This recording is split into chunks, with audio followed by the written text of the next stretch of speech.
Students, today we will learn about Microsoft Excel 2016.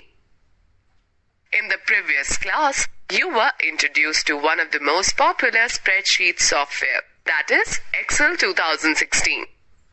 It is widely used to process complicated mathematical calculations and also allows you to store, organize and analyze the data. You also learned about its basic features like how to enter data, perform calculations, save the workbook, etc. In this chapter, we will discuss the various ways to select and enter data, modify the cell contents, insert or delete cells or columns or rows using autofill and flash fill feature in MS Excel 2016. Students, note the fact, when you open Excel 2016 for the first time, the Excel Start screen will appear. From here, you can create a new worksheet, choose a template, and access your recently edited workbooks. Okay, let me now tell you about selecting cells. We often need to select a group of cells to perform various operations, such as copying, moving, inserting, or deleting. Selection can be made in any of the following ways. To select, action, a row or column. Click the row or column heading.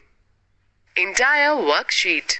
Press Ctrl+A or click the Select All button located on the top of the first row heading. Adjacent rows or columns. Select the first row or column, then hold down the Shift key while you select the last row or column. Non-adjacent rows or columns. Click the row or column, then hold down the Control key while you select the other rows or columns for selection. Let me tell you that press Ctrl+Shift+7 to apply outline border around the selected cell or a range of cells. Alright, now we will talk about entering number as text. If a number is entered in the format such as 01481, Excel will drop the leading 0. To preserve the leading 0, required in case of telephone area codes, roll number, etc., type an apostrophe before the number, like this, 01481. The data is now treated as text and displayed in the same format as it has been entered. Typically, formulas will treat the entry as a 0 and functions will ignore it. Students, let's take a quick view. To enter data in multiple lines in the same cell, use Alt plus Enter key combination. Let us now discuss how to enter date and time. Select the cell and type the date and time. You can separate the date elements with a slash or a hyphen or use formats such as 11 October 05. Excel recognizes and supports a variety of date formats. To display the entered date in different formats, select the cell containing the date. Click on the Format drop-down button in the Cells group on the Home tab and select the Format Cells option. In the Format Cells dialog box, choose any desired format of date by clicking on the Date option in the Category list on the Number tab. Similarly, you can choose different time format by clicking on the Time option in the Category list. Okay, let us now find out how to change cell contents. The characters and numbers typed in a worksheet can be seen both in a cell as well as on the formula bar. Enter the contents and press either the Enter key or the Enter button on the formula bar to accept the entry. When you type in the new data in the cell, the two buttons Cancel and Enter present on the left of the formula bar become active. Cell contents can be modified in two ways.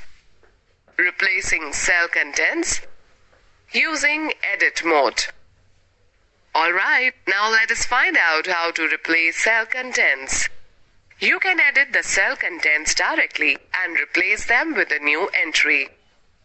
Open a new worksheet and type in the data as shown in the figure. Select the cell, let us say D6, whose content has to be changed. Now type 65 in that cell and press the Enter key. Note that the previous value 56 is replaced with 65.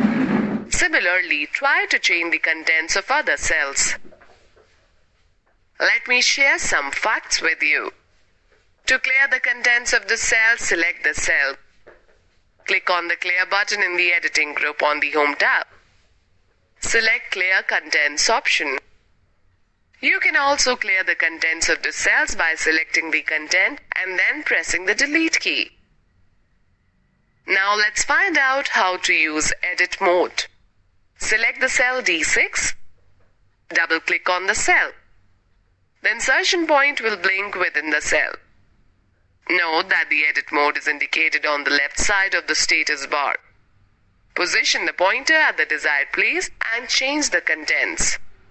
Press the Enter key. The changes will be entered in the current cell. Notice the edit mode indicator changes to Ready mode. We can also edit the cell contents in the following ways. Select the cell and then click on the formula bar. Move the pointer to the position where you want to insert characters. Now make the required modifications in the formula bar. Turn on the overtype mode by double-clicking the cell. When overtype mode is turned on, the cursor changes to a blinking bar and the character to the right of the blinking bar gets highlighted.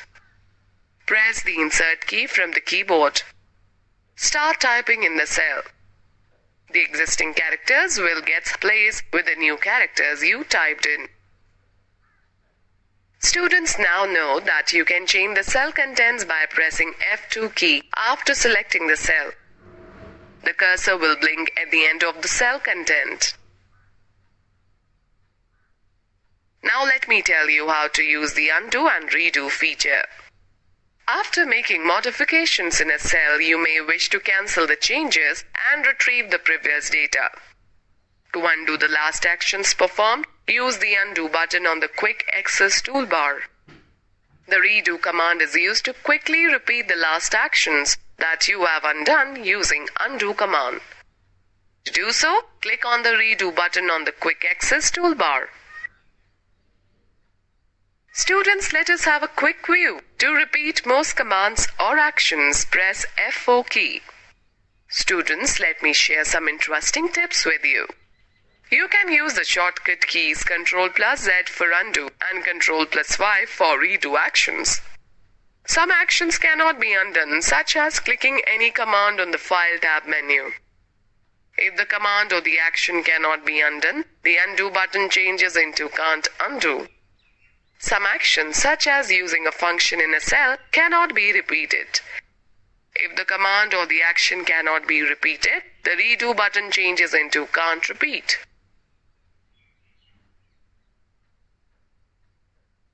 Okay, students, now we will learn how to insert cells, columns, and rows. At times, while entering data, you may miss out certain entries. In such situations, you may have to insert some cells, columns, or rows in the worksheet. Let us learn how it can be done. Let me first tell you how to insert blank cells. There are two ways to insert blank cells. Select the range of cells where you want to insert the blank cells. You should select the same number of cells as you want to insert in the spreadsheet. Now right-click on the range and select the Insert option. Or select the Insert button in the Cells group on the Home tab. Click on the Insert Cells option from the drop-down list. In both the cases, you will get the Insert dialog box. There are 4 different options to choose within the dialog box, as displayed in the figure. Select the desired option and click on OK. Students, can you quickly recall, a range is a group of contiguous cells which form the shape of a rectangle. When you select a range, the selection becomes dark with a border around it. Let me now tell you how to insert a column or row. Select the column or cell to the left of which a new column is to be inserted. Here we have selected column E.